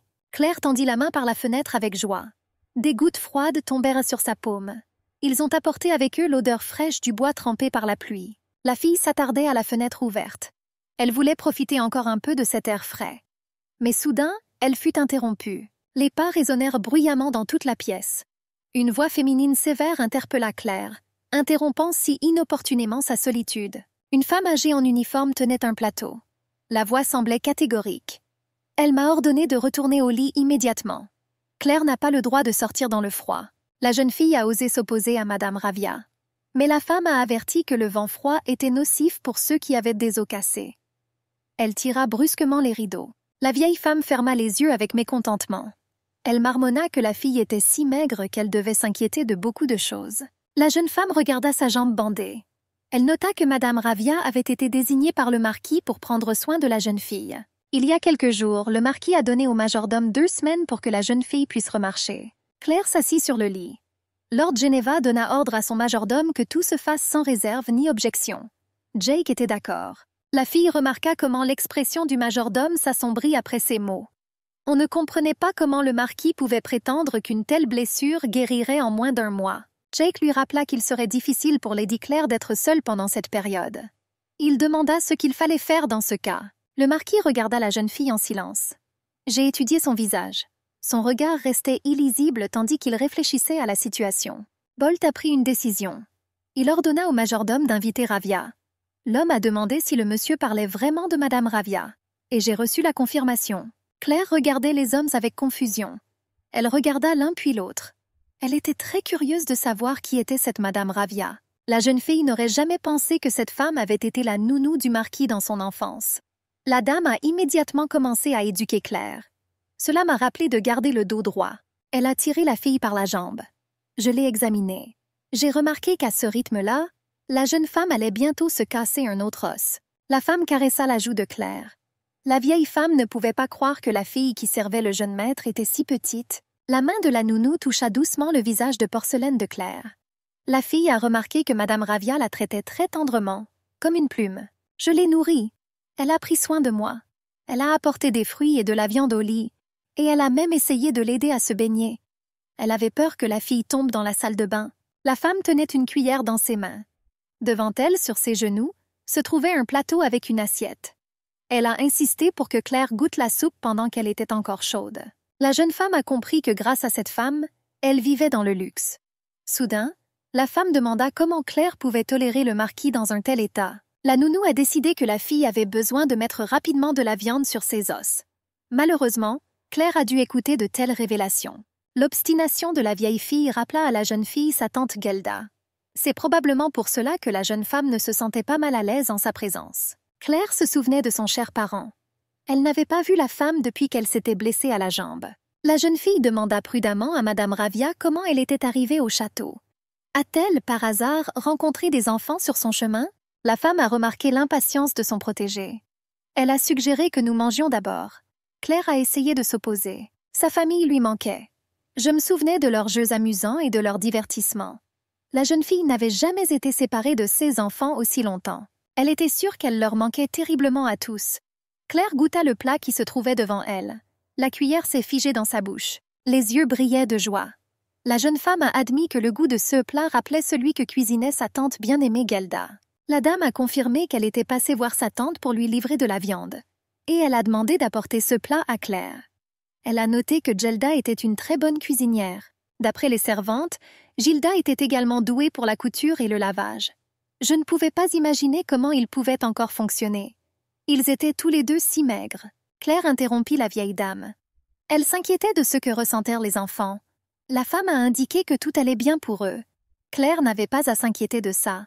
Apparemment, Finn est montée sur la montagne pour ramasser du bois de chauffage avec les autres enfants. Le garçon a admis que le cuisinier l'avait récompensé avec des tartes pour cela. Claire rit joyeusement. Elle ferma les yeux, imaginant cette agitation.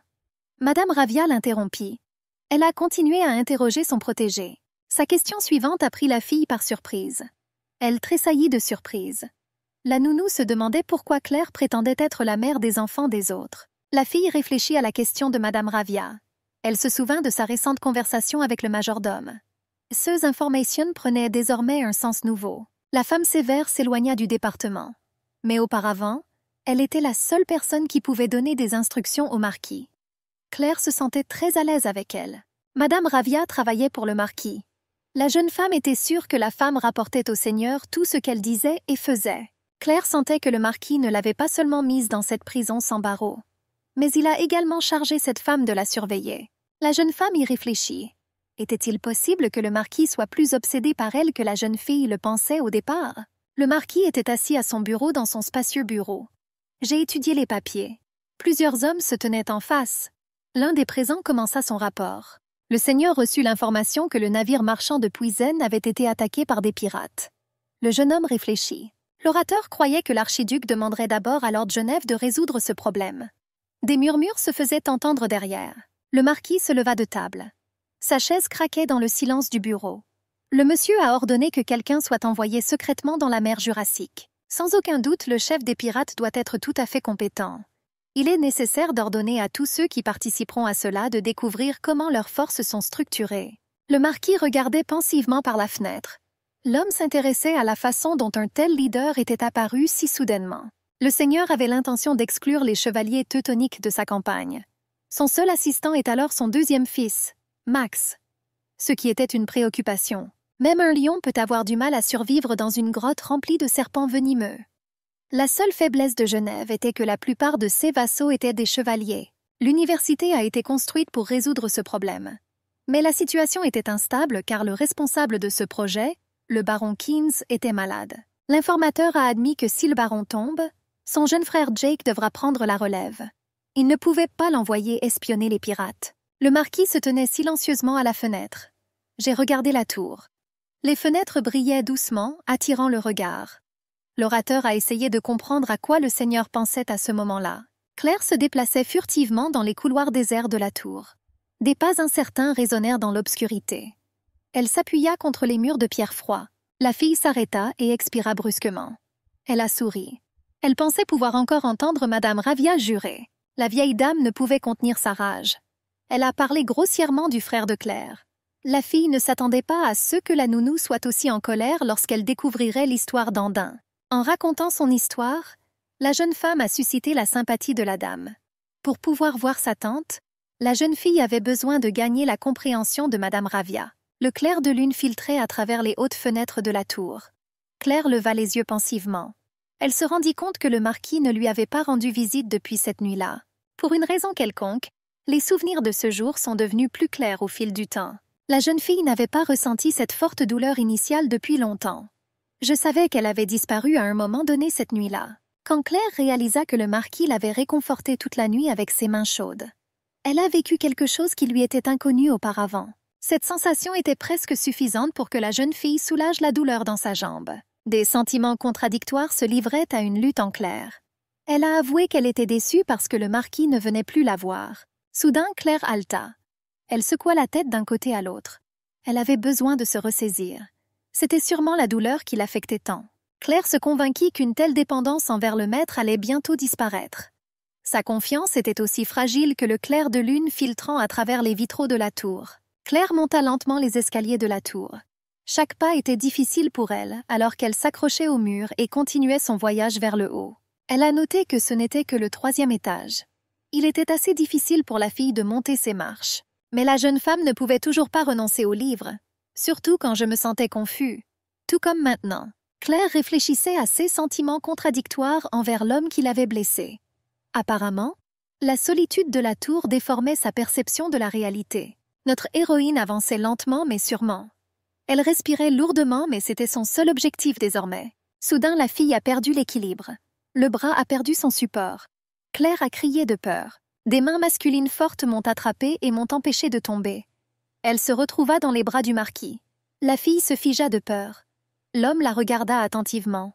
Claire a été surprise par cette rencontre. Le seigneur sourit et remarqua que la fille avait pris un peu de poids. Sa bouche s'ouvrit de surprise à ces mots. Le marquis portait Claire dans ses bras tandis qu'il marchait dans le couloir. Après plusieurs jours d'absence, ces paroles inattendues firent plonger la jeune fille dans la réflexion. Un homme est entré dans la bibliothèque. Cela m'a remis sur pied. La fille était ravie de ceux qu'elle a vus. Ses yeux brillaient de 1000 feux. La chambre était en parfait état. Maintenant, tout était rangé. Les livres étaient disposés en rangées soignées sur les étagères. Les tables étaient soigneusement disposées. Claire regarda le marquis avec gratitude. Il lui a remis un ancien volume. La couverture coûteuse a attiré l'attention de la fille. La jeune fille reconnut le livre d'histoire qu'elle avait lu plus tôt. Elle se demandait, se pourrait-il que l'homme le lui ait donné parce qu'il s'en souvenait? Claire commença à tourner les pages. L'intérêt apparut dans ses yeux. L'homme se tenait à distance. Il croisa les bras sur sa poitrine. Il observa attentivement la fille. La jeune femme frissonna à la question inattendue.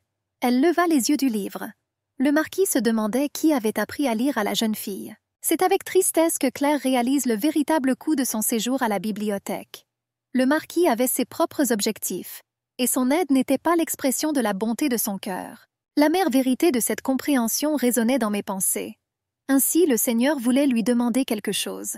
La fille bégaya et répondit qu'elle avait appris à lire toute seule. La lumière de la lune entrait dans la bibliothèque par une grande fenêtre cintrée. L'homme ne croyait pas à cette réponse. La fille a dit qu'elle avait nettoyé la bibliothèque de l'homme qu'elle servait. Et, naturellement, les lettres lui sont devenues familières. Le marquis fronça les sourcils sévèrement. Un air de mécontentement apparut sur son visage. Avait-il vraiment l'air assez stupide pour croire ça?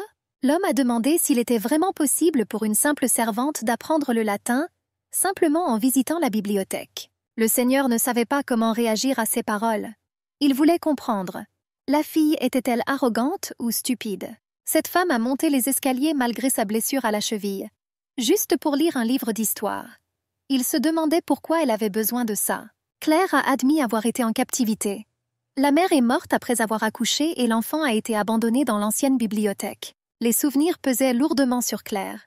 La jeune femme a expliqué qu'après avoir vécu là-bas seule pendant plusieurs années, elle a appris à lire. Le marquis s'enquit de la raison de la mort de sa mère. Claire a avoué que sa mère avait tenté de fuir un homme qui la menaçait. Il était le fils du maître que servait la femme. La jeune fille a entendu dire que sa mère s'était jetée dans la rivière Cria. Le marquis a noté quelle tragédie c'était. Les jeunes se tenaient face à face. Claire tenait entre ses mains un exemplaire coûteux du livre. Les yeux de la fille étaient secs. Bolt fut étonné que la jeune femme n'ait pas versé une seule larme. Son âme a dû devenir engourdie par ses malheurs sans fin. Tout comme lui, elle est devenue sourde à la mort après tant de champs de bataille. Il a demandé si le latin était la seule langue que la fille pouvait lire. Claire a admis qu'elle pouvait également parler le francique et le svergène. Alors qu'il quittait la bibliothèque, l'homme a dit que si la fille voulait lire quelque chose, elle devait le lui faire savoir. Claire a précisé ce que le marquis voulait dire. Lord Geneva a admis que si la jeune fille demandait des livres à Ravia, la nounou la traiterait comme la peste. Il a remis le livre à la fille. Claire ne savait pas comment réagir. Elle regarda l'homme sans cligner des yeux. Le marquis demanda si la jeune fille n'était pas une fan de livres théologiques. La fille regarda Bolt avec doute. Elle a objecté que ce n'était pas le cas. Elle était surprise que l'homme lui permette de lire.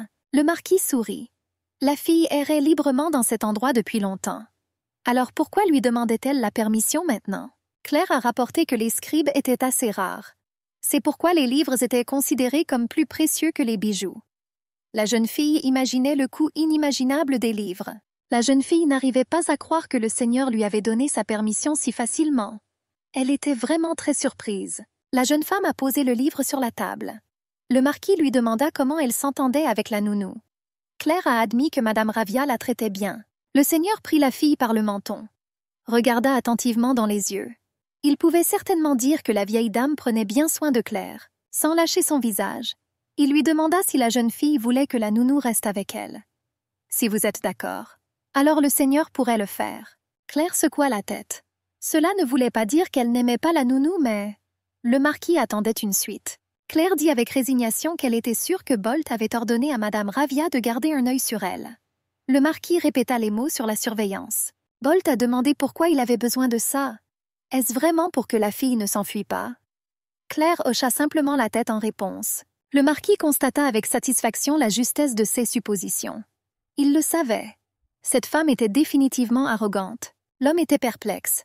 Pourquoi lui, Bolt Morenheist, garderait-il un œil sur une femme avec une jambe cassée de peur qu'elle ne s'enfuit? En tout cas, elle était déjà à lui. Il a dit avec arrogance que la fille avait couché avec lui pour payer sa dette. Alors pourquoi devrait-il perdre son temps à la suivre? Et même si Claire s'échappe, il n'aura plus qu'à prendre une décision. La tuer d'un seul coup ou la mettre en pièces. La jeune fille frémit à ses aveux. Elle rougit. Le marquis remarqua un livre ouvert sur la table. L'une des pages représentait un homme majestueux en uniforme. Lord Geneva fit remarquer avec moquerie que la jeune fille préférait les cheveux gris. Le marquis s'indigna du dédain des Svergènes pour l'empereur Ringen, dont la beauté incomparable et les cheveux dorés étaient devenus une légende parmi la noblesse. Il en résulte que l'empereur avait réellement des cheveux blonds clairs. Bolt a confirmé, notant l'absence d'un tel trait chez le dirigeant actuel. Claire a demandé si l'empereur avait vu Ringen de ses propres yeux. Une rougeur colora ses joues à l'évocation de la possibilité d'une telle connaissance. Le marquis confirma qu'il l'avait vu, même si j'étais trop jeune pour m'en souvenir. Cependant, il y avait un portrait qui capturait son image dans la salle volée d'or. Bolt a laissé tomber le livre, ce qui a fait sursauter Claire de surprise. Sa question sur son désir de voir le portrait accroché dans l'air de la bibliothèque. Le marquis tira la jeune fille vers lui, exigeant d'elle une supplication. Il voulait l'entendre promettre de faire n'importe quoi en échange de l'opportunité de voir ce qu'elle voulait. L'homme embrassa Claire passionnément sur les lèvres, lui offrant un choix simple entre apprendre le latin et satisfaire ses désirs.